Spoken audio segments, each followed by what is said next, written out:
বিশ্ববিদ্যালয় ভর্তি পরীক্ষায় চান্স পেয়ে দরকার বিশ্লেষিত, গোছানো এবং সিলেক্টিভ পড়াশোনা।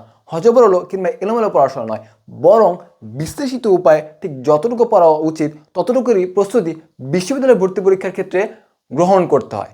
দেখো ভাইয়া বা আপুরা, তোমরা বিশ্ববিদ্যালয় ভর্তি পরীক্ষায় অংশগ্রহণ করছো তোমার স্বপ্নের বিশ্ববিদ্যালয়ে একটি ডিমান্ডেবল সাবজেক্টে চান্স পাওয়ার জন্য। এখানে তুমি বিদ্যাসাগর হতে আসোনি। সুতরাং তুমি যেই বিশ্ববিদ্যালয়ে ভর্তি পরীক্ষা অংশগ্রহণ করো না কেন, সেই বিশ্ববিদ্যালয়ের যারা প্রশ্নকারী শিক্ষক আছেন তাদের পছন্দের কিংবা প্রিয় কিছু চ্যাপ্টার কিংবা টপিক আছে, সেই টপিক বা চ্যাপ্টারগুলো থেকে প্রতি বছর বারংবার প্রশ্ন হচ্ছে। সো তোমার প্রথম কাজ হচ্ছে সেই চ্যাপ্টার বা টপিকগুলো আইডেন্টিফাই করা এবং আইডেন্টিফাই করার পর ওই বিষয়গুলো সলভ করা।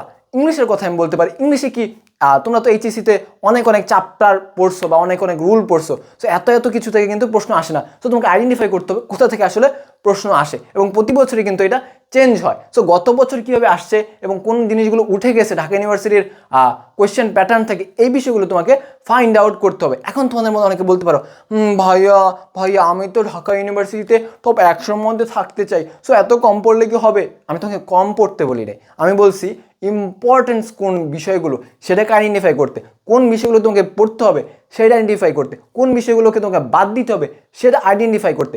সব কিছু পড়তে বলি নাই, আমি সব কিছু পড়াকে অ্যাভয়েড করে যে জায়গাগুলো পড়লে আলটিমেটলি তোমার লাভ হবে এইটাকে আইডেন্টিফাই করতে বলছি।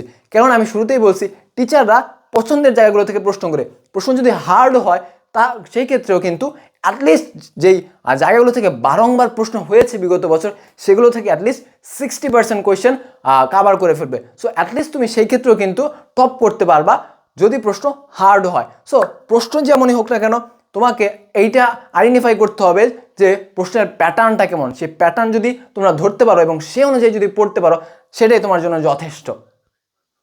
সো প্রস্তুতি হোক, অ্যানালাইসিস বেস্ট।